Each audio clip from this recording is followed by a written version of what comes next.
Hello and welcome to Experts Corner, a show that cuts the noise to bring you valuable insights on the stories that matter. I'm your host, Maheen Jaffrey. Today joining me would be in-house experts and of course analysts to continue with the stories and more discussions and debates. We have Barrister Mahrukh Hameed with us, and also Farrukh Pitafi would be joining us online. Thank you so much for your time.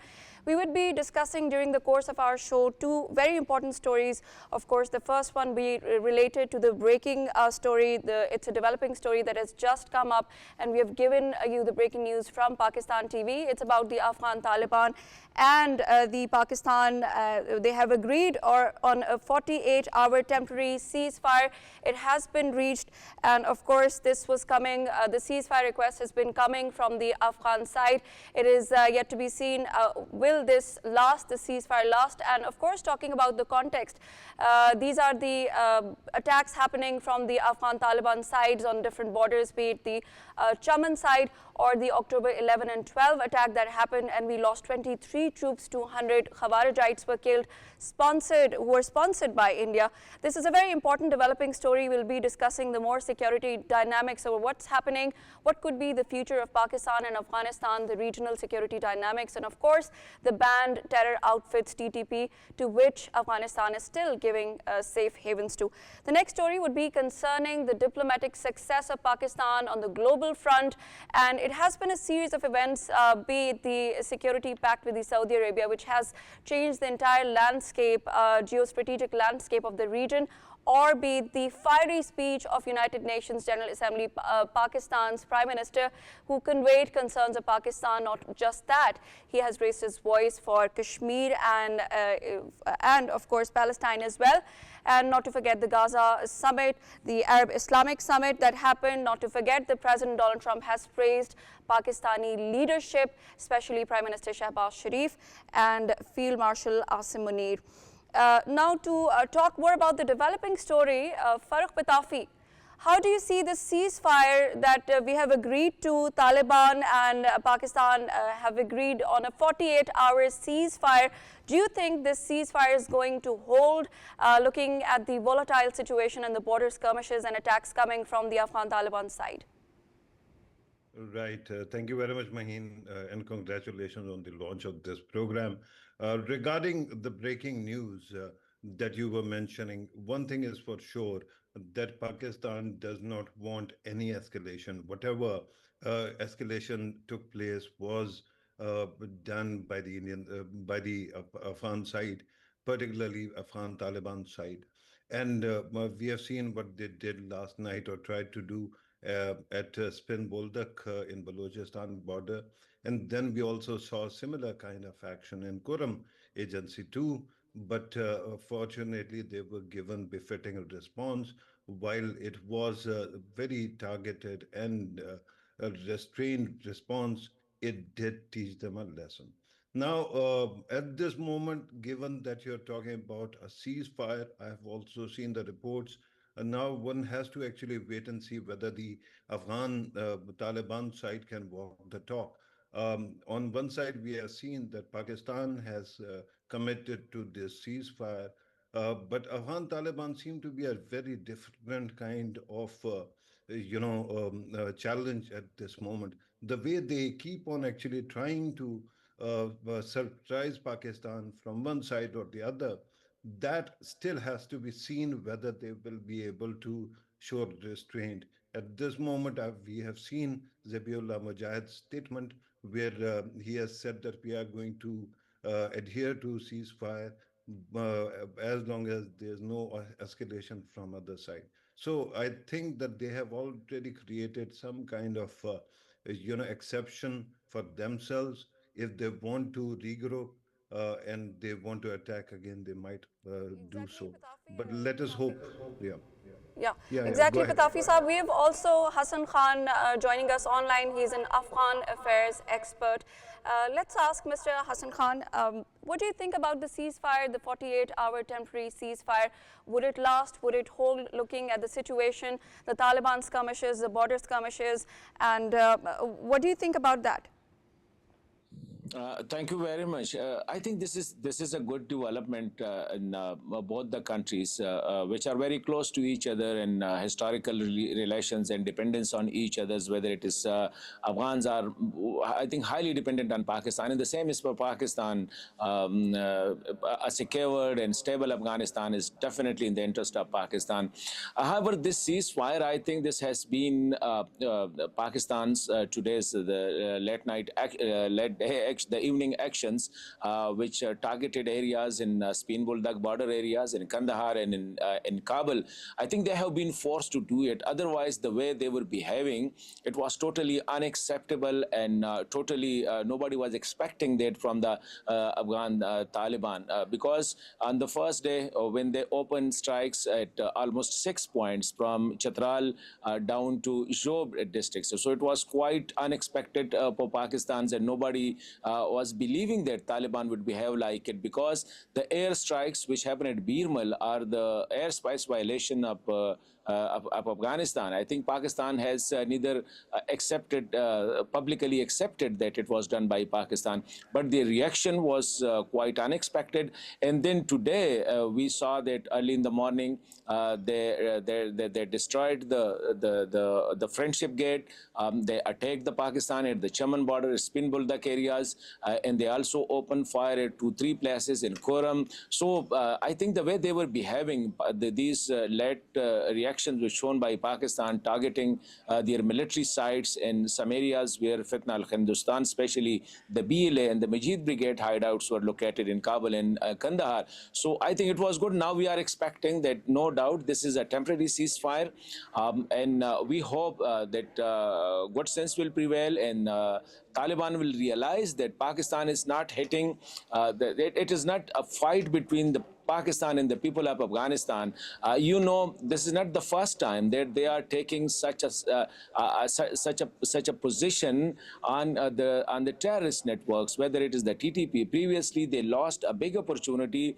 The Amarat Islami, the first one, when they take such a position on Al Qaeda, and taking that hard position, they pushed Afghanistan into a 2 decades war, causing millions of people to be homeless. More than 1 million were killed, and I think millions were injured and maimed, etc. So I think this is the time for the people of Afghanistan, and especially the Amarat Islami, to realize that due to the TTP factors, why they are pushing Afghanistan, the entire Afghanistan, and once again the entire people of Afghanistan, to be targeted, to be hit, and to be pushed to the war.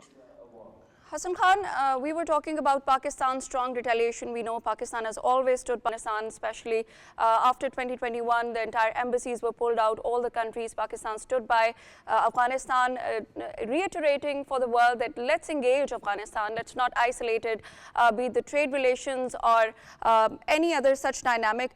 But now we see the equation seems a little bit changed when it comes to Pakistan. There's a lot of, the kind of swift aggression, a swift retaliation. I would not say aggression from the Pakistani side.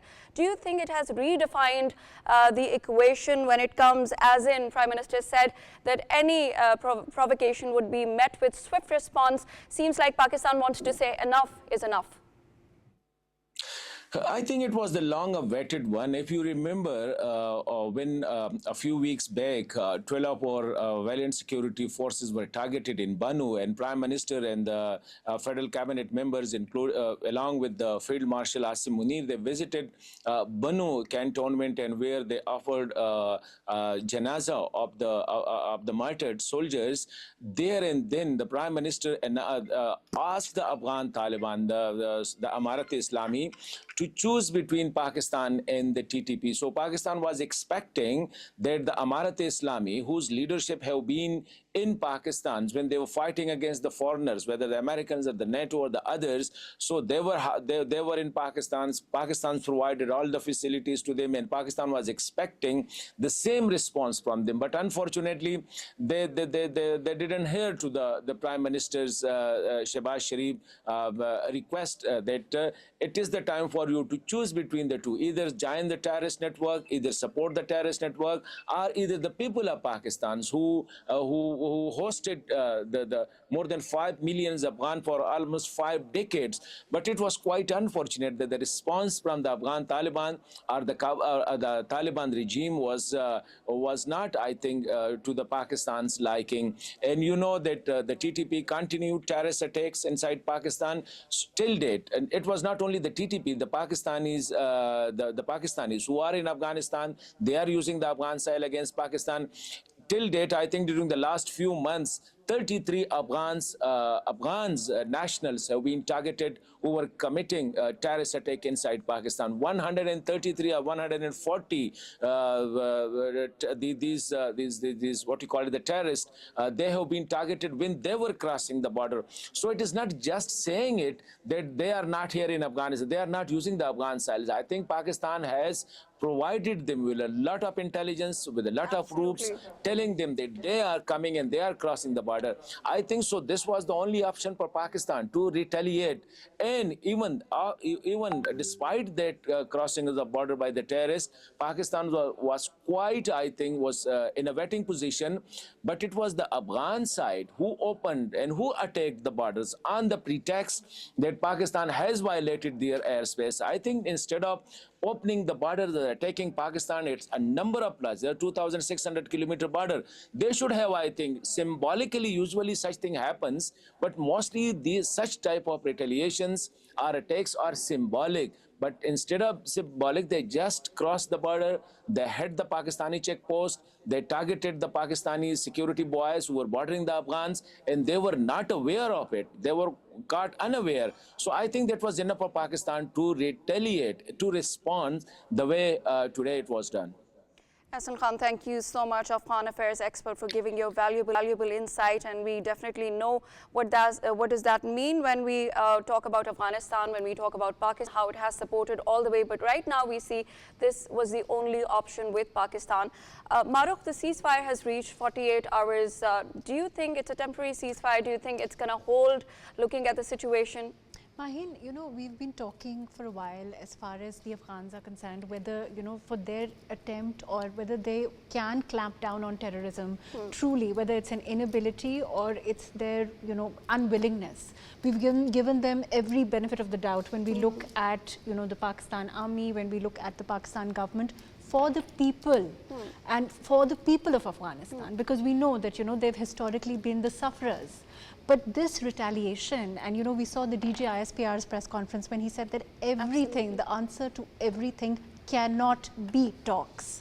And this was that point where Pakistan had to establish its strong deterrence. And we've done that for quite a while, Mahrukh. And I think that we've been engaging with them on every front, and we've been asking the world to, let it not be isolated. Even in the Moscow format talks, we saw, Russia engaging Afghanistan on different fronts because we've been giving clearly them, we've been helping them out. Yes. You saw when there was a wheat crisis, you saw, the way that Pakistan came forward, even in terms of action on the borders. And the most important part, Mahrukh, why are we even forgetting the so many millions of refugees that we have hosted over decades?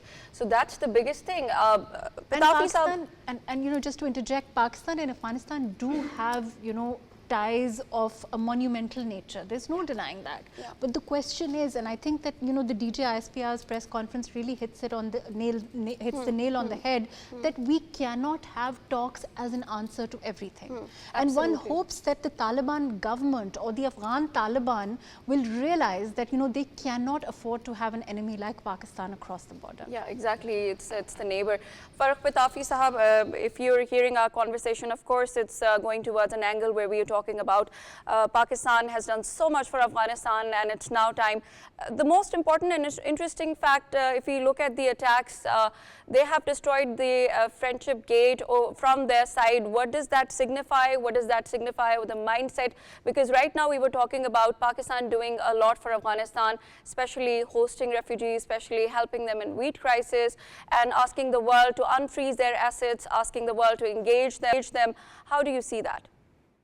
Of course, thank you very much once again for the question. Regarding what you were saying earlier about, Friendship Gate, let me be very clear about this. This is indicative of a pathology, nothing less than that. Now, the question is, we have to look into the sociology of this pathology. Why are they constantly trying to attack Pakistan? You are absolutely right. Pakistan has done much, much more for Afghanistan than Afghan Taliban ever could. Their own rulers, whatever they might be, they could not actually match Pakistan's largesse, Pakistan's contribution to Afghan betterment and betterment of Afghan people. So why are they attacking Pakistan? Is it because they are feeling insecure? Is it because their foreign minister was visiting, acting foreign minister, by the way? One day they are going to stop acting as well, but he was visiting India. Or for that matter, there's something bigger going on. Unfortunately, it seems that the Indian connection is very strong. So one has to actually keep reminding everybody who's watching. Of course, our Qatari, our Saudi, and other but others want peace here, and they have been actually trying, and Chinese friends also, and they have been calling for peace. But we still have to wait and see what becomes of this. Right. Thank you very much, Pitafi Saab, for saying all that out loud. Otherwise, I think what Pitafi Saab is saying, I think he's very right. The question is that this nexus, as far as India is concerned, it really can't be ignored. And the timing of the press conference. Yes, exactly. And that we are anticipating a lot of God forbid, but a lot of other things, because they still have Operation Sindoor in their mind. So this was a segment on a very important thing that's a developing story. Pakistan, let's see how it holds its temporary ceasefire requested by the Afghan Taliban, accepted by Pakistan. Pakistan forces have reiterated that if they want to continue the conflict, Pakistan side can go on and on and on. But if they want peace, Pakistan also wants peace. You know why? Because Afghanistan's peace and stability is important for Pakistan's peace and stability. Stay tuned. We'll be right back after a short break.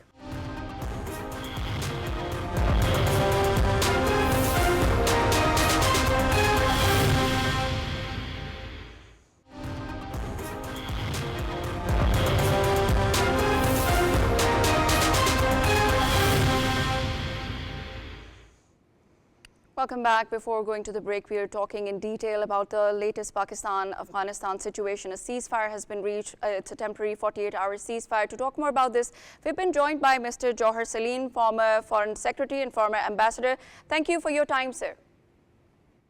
Deep pleasure. Let's stick straight into it, Mr. Jauhar Saleem. How do you see the volatile situation? There has been attacks from across the border, provocations from the Afghan Taliban side, and a lot has been discussed in our previous segment. But now we know that there has been a ceasefire which has been agreed upon, 48 hours. Do you think it's going to hold, and which country or what factor was the mediating factor to achieve this ceasefire? Yeah, I was listening to some of the conversation that was going on. It's very interesting that I think what we miss out is that there's a history to it. The Afghan Taliban, they have in the past literally the same pattern. When it was Taliban 1.0, they had harbored a lot of extremist and terrorist groups there. And in fact, it was that very reason that they got into trouble subsequently and were overthrown. It seems that they haven't really learned a lot from history, because Taliban 2.0, I think they're enacting the same scenario. There are a number of terrorist groups which are operating from there against several countries. And it's not just Pakistan, countries around our region, including China, Iran, even Russia. They all face threats from the terrorist groups operating in Afghanistan. And that is why we see a lot of meetings, trilateral and quadrilateral meetings, a regional approach on the terrorism emanating from Afghanistan. So far as the recent, these border skirmishes are concerned, what we have seen is sort of, that Pakistan getting tougher now, because for a long time, so, they have been promising and they have been making commitments, but it has been sort of all words and no action. And Pakistan has tried several different strategies. we've tried the various leverages that we have, the economic leverage we have tried, tried the diplomatic leverage, the strategic leverage that we have, and of course the kinetic leverage as well in the past too. It's not the first time. But what has changed is that, like, we have toughened our policy now. And I had said in a previous interview as well that the strategy, because, that there was a defense analyst who said that we want to finish the whole problem for once and for all. And I felt that that's not possible because, unfortunately, terrorism cannot be just finished like that. And Afghans cannot really be dealt like that. We'll probably have to go for a strategy which is like fight, talk. And that is exactly what we see unfolding right now. Right. Jauhar Saleem ceasefire. sir, another very pertinent point, when we saw interim foreign minister visiting India, warming up their ties, he has also reiterated the fact that Afghanistan is not going to let its soil be used for terrorism or any other terror or banned group. Yet these things are happening. Pakistan has a number of times given dossiers, given proof to the world that it is Afghanistan that is the terrorism emanating from their soil, be it the TTP or there are number of other terror organizations, ETIM, BLA. Yet it fails to somehow take concrete actions. On one hand, it is saying that we are going to not let our soil be used. On the other hand, there is terrorism going on, and it also fails to take concrete actions when it comes to banning these terror organizations from its soil. Why is that? Well, there are a number of reasons. I've already mentioned as historical reasons that, this is like literally, that has been a Taliban sort of, hallmark of their sort of policy or strategy. It's not the first time they've done that, and they're doing it decades ago as well, from the very inception of this group. But the other reasons are that, like TTP and Afghan Taliban, they were together during the resistance against the Aizaz forces in Afghanistan. And there's a lot of ideological sort of harmony between the two groups. And the elements within the Afghan Taliban who believe that what the TTP is doing is sort of, is to a great degree a common objective. And that is very unfortunate. So that is there. There might be other sort of reasons. In the past, there was some monetary benefits that the Taliban were accruing from their support of terrorist groups, particularly Al-Qaeda. Presently, they are not really supporting Al-Qaeda in a big way. It's more like TTP and BLA and other groups. Right. We see Jauhar Saleem, some very, very pertinent point raised. Pitafi Saab, what do you think when we talk about a pattern that's been repeated since the inception of Taliban, when we see that happening over and over again, and now that the circumstances we see on our eastern border, there's a lot of things happening, and they're using this opportunity, they would be capitalizing on this opportunity, they'd be using them against, against Pakistan, and we also know that we have heard their provocative statements, their elections coming up in Bihar, West Bengal. Do you think that our eastern neighbors are going to be capitalizing on this opportunity when they warm up their ties, especially in this scenario? Right. Thank you very much, Maheen. This is so pertinent to the point when Afghan Taliban 2.0, or so to speak, or whatever it might be, took over. Only a week before that, I wrote a column, and I actually pointed out that there is going to be some kind of, nexus between Indian agencies and Afghan Taliban. Why? Because only a few years ago, especially 2013, at Shastra University, India's national security advisor, at that time he wasn't, but he was pitching for BJP's government, and he actually said that all these Taliban are basically mercenaries. Whatever they are getting from Pakistan allegedly or someone else, we only need to double it, and then they will be ours. So there was a clear signal that there is going to be something fishy. So I pointed out in that column that something can happen, and we have to actually keep our guard up. Unfortunately, at that time, we saw the government of that time was celebrating the Afghan Taliban takeover. And unfortunately, that's how we actually sleepwalked into this kind of situation. Because at this moment, regardless of what you say about Afghan Taliban, there's no reset. The only technique could be that a war that actually brings about any kind of regime change. Of course, Pakistan might be capable, but who's going to actually take care of what happens after that? So, right now, Absolutely. unfortunately, Indian desperation shows, and sadly, It shows. Afghan Taliban seem to be playing to that tune because there seems to be a clear nexus between a TTP or Fitnat Khawarij, TTA, and Indian government. And there seems to be some kind of synergy between their desperations. So Pakistan has to keep its guard up and keep fighting.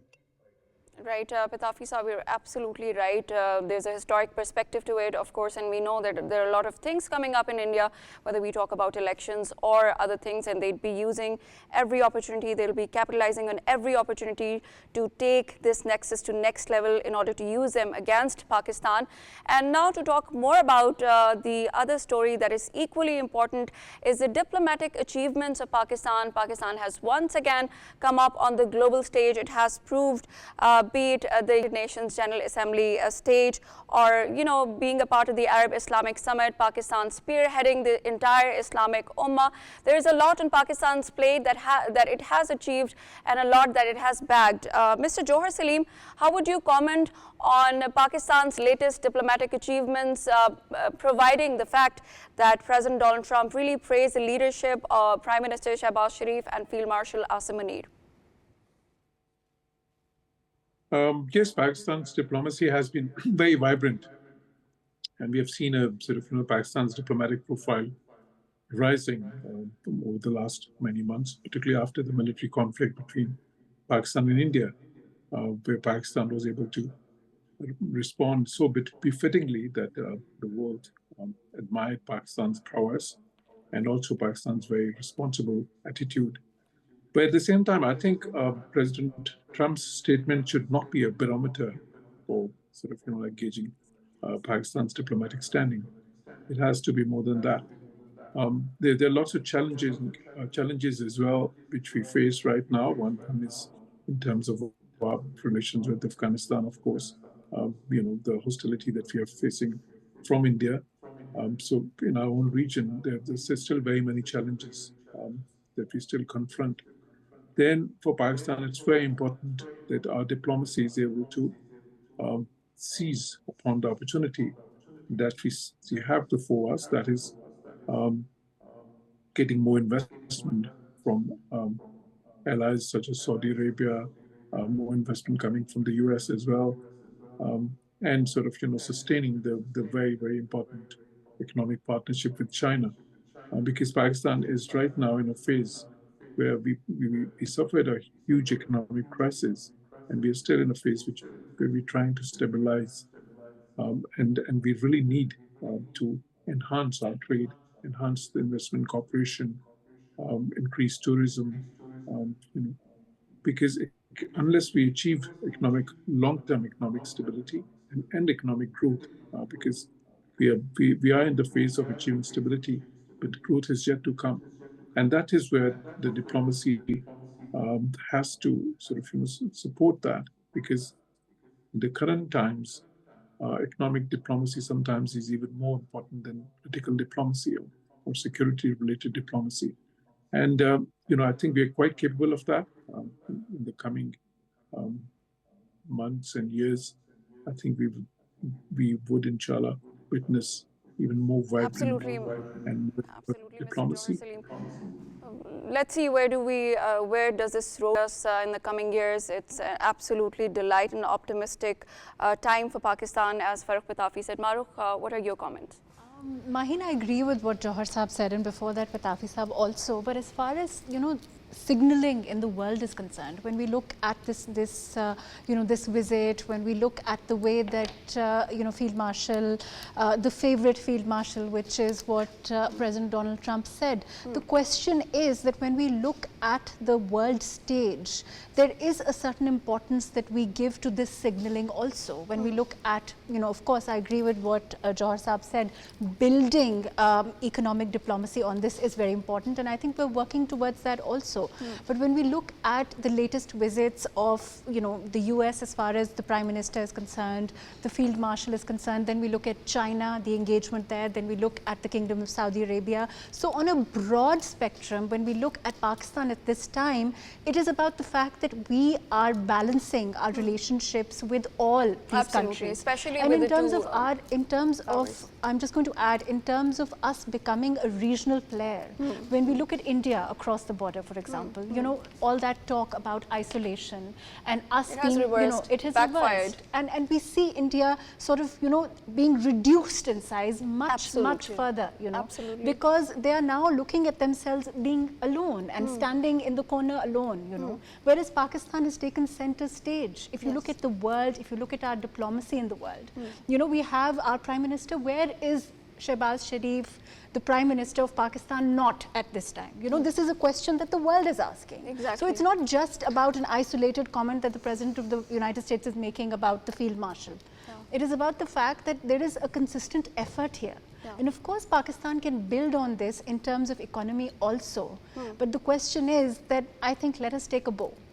Because I think we're doing really well. Yeah, absolutely, Mahrukh. Farrukh Pitafi Saab, what do you think about since we're talking about the economic diplomacy, Mahrukh, we'll switch over to you. Since you talked about the economic diplomacy, what do you think about the military diplomacy, looking at the fact that Pakistan had a very important pact with Kingdom of Saudi Arabia? It has actually shaken the image of a conventional kind of geostrategic environment and region, and now it has totally changed. What is your comment? What happened when we, of course, the Pakistan and China nexus? What did we see India saying? It was like, oh, it's all about Pakistan and China. Where's US? Where is Pakistan-US relationship? And now that we have, and look at Pakistan and US relationship at this time. If we look at, I just feel that as Pakistan, it's a huge feat for us to be able to balance relationships. Absolutely. Now look at the Saudi Arabian pact that we have, the defense deal that we have at this time. If you look at the region, which country at this time is looking like a giant to you? If we look at our ability to interact with world leaders, if we look at our ability to put forward our narrative today, the facade that India has wanted to paint of themselves being, anti-extremism or secular, that facade has crumbled. And you see Pakistan taking center stage as the power in the region. And I think that has to hurt, of course. That has to hurt the Modi government. When they are hosting, and when they are hosting the Talibans, the same Talibans that we know, they're themselves, people in their own government are questioning, what is this nexus with Taliban who refuse to include women journalists in their press conferences? Yes, the hypocrisy. So the question is that, at this time, yes, of course we should build on economic diplomacy, and that is the target for Pakistan. We are working towards it even as we speak. Yeah. Jauhar Saleem Saab, we were talking about the economic diplomacy, we were also talking about the military diplomacy. How do you see this coming together when we talk about the fact that Pakistan has really changed when it comes to, the Middle Eastern countries? They were looking for other allies maybe other than Pakistan. Do you think it is high time for Pakistan to take a central role when it comes to leading the Muslim Ummah? Well, Pakistan has always played a prominent role in that, and it's good to see Pakistan's sort of role being acknowledged even to a greater extent. So that is very good. But at the same time, building on what I said, I think it's important to actually substantiate and realize the potential that we have. For instance, the investment potential that we have coming from Saudi Arabia in terms of our relations with Saudi Arabia and the intentions on both sides. Similarly, we have to sustain the sort of, the investment coming from China on that. And of course, there's a talk of sort of, more trade, more investment cooperation between Pakistan and the US. because we have to remember that still, in terms of our exports, the difference between our exports and imports, it's still huge. Our exports are probably like less than half of our imports even now. Similarly, I think in our own region, if within South Asia, if we could enhance trade further with the regional partners. Of course, with India, it's probably not possible for the foreseeable future. But other countries like Bangladesh, Sri Lanka, Nepal, that is very much possible. And beyond our sort of region of South Asia, with other countries in East Asia, Far East Asia, Eurasia, West Asia. Um, I think there are very many possibilities. We need to translate our growing diplomatic profile, our growing strategic profile, into sort of, like tangible benefits for the country. And in that way, I see that, like the great need to translate this into economic benefits and to build economic partnerships, economic linkages, because they are these linkages then in turn sort of help the political relations as well. I mean, if you want to build durable sort of bridges, durable linkages, durable sort of like I wouldn't say alliances, but durable relationships, then the economic content becomes increasingly important. And right now is the time for that, I think. So that would be I think that our test and our challenge would be to ensure. Right, thank you very much, Mr. Jauhar Saleem, former Foreign Secretary and former Ambassador, joining us, joining this show. And he was talking precisely about what's going to happen, how Pakistan can really capitalize on this opportunity, where we're building up momentum, we're interacting and having connection and linkages. We need to translate these economic opportunities into more opportunities in other areas as well. This is a time for Pakistan where we need to connect and maybe maintain a balance. Pitafi sahab, when we talk about Pakistan maintaining very beautiful balance between two superpowers, let's say US and China. How do you see the perfectly balanced diplomacy of Pakistan now rising upwards? Right. Thank you again for this question. Everybody keeps on talking about the need to balance between two superpowers. I would actually argue that Pakistan is the reason why both these powers actually work together. They came together. It's like, having two, siblings and mending fences between them. So Pakistan is going to actually ensure that both our friends, very close friends, work together and keep on working in tandem, because at this moment, while international relations experts will keep on telling you about various theories, they haven't been able to reconcile with any single theory. But reality is that we are in a very different world where competition is less important than cooperation. And remember that the US and the Chinese economies are totally intertwined. If there's going to be, God forbid, any kind of decoupling, both countries are going to lose a lot. And according to IMF's own survey, there's a projection that there can be 7% a decline in global GDP. So Pakistan is doing God's work by actually working with both and trying to actually prove that both countries are important and very important partners. Chinese friends have been our brothers, and I don't think that there is any other example of such exemplary friendship. Now, having said that, I want to actually go back to the question about the foreign policy successes, because that is a very important question, Maheen.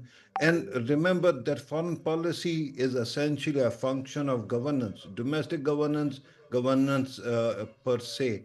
And I think that you have to really laud, and I can take a polygraph test for this, that the Prime Minister of Pakistan, Shehbaz Sharif, has been an incredible force of good in this country. The moment he came to power for the first time, the country was struggling economically, especially when it came to Pakistan's failure to actually retain an EFF.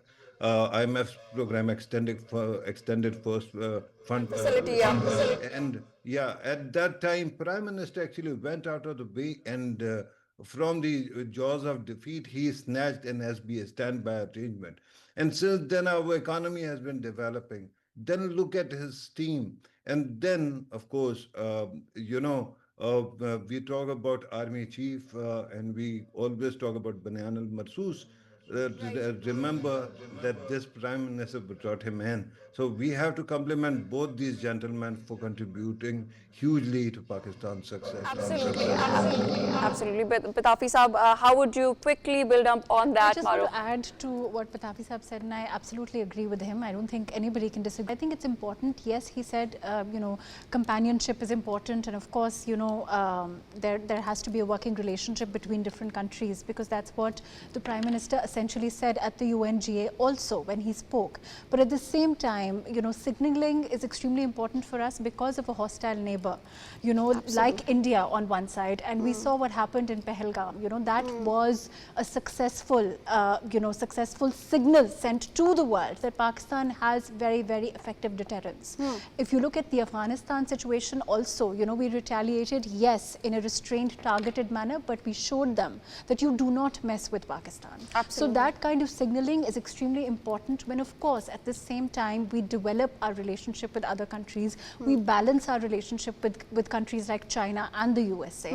We continue to move forward with Saudi Arabia also, and, of course, move on with Bangladesh also. If we look at our relationship with Bangladesh But today. Mahrukh, my point is, who's the elder sibling, US or China?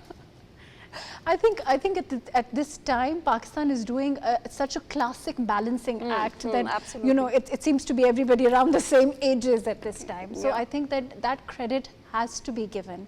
And even if we look at, even if out of Pakistan, those voices that were, clearly, doubtful about what's happened, even they've come around. Within India, if you see, they're asking their own government, what is happening? Why are the Taliban coming here? And why are they having these press conferences? These are, Hindutva, extremism. That is what the world is talking about India. And what are they saying about Pakistan? Exactly. They're talking about Pakistan's image. They're talking about Pakistan's dialogues with countries like the USA, like China, like Saudi Arabia, like Bangladesh. So we are, in that sense, quite secure and moving forward. And this, by the way, is a country that was once on the FATF. Yes. So let's look at the steps that we've taken and where we are at this time. So it's no small feat. Absolutely. Mahrukh, thank you very much. Pitafi Saab, thank you very much for joining us in our show tonight. We discussed at length about the tremendous amount of success Pakistan has achieved when it comes to diplomatic success. Pakistan has built on its relations not just with the regional countries, internationally. It has beautifully balanced the relationship with the China and US at the same time, because Prime Minister Shehbaz Sharif also mentioned about cooperation, about working together. We have also been talking about the economic opportunities. This is a time when the world is looking at Pakistan from an entirely different angle. It is no longer, seeing Pakistan like the ultimate something that India was portraying about Pakistan. It is now seeing Pakistan in a new reality, be it the cooperation, be it the pacts like Saudi Arabia, be it, Arab Islamic Summit leading the Islamic countries towards a ceasefire when it comes to Gaza, be it representing Pakistan at the Gaza Peace Summit. Pakistan has come a long way, starting the journey from when it was in FATF, when it came out of that, and also there were rumors when Prime Minister Shehbaz Sharif newly assumed the office that Pakistan is no longer going to survive like that and it is going to default, and a lot of other new rumors. But we have successfully come above that. Pakistan has successfully marked its presence in a new light on the global stage. This was all for tonight's show. For more, stay tuned.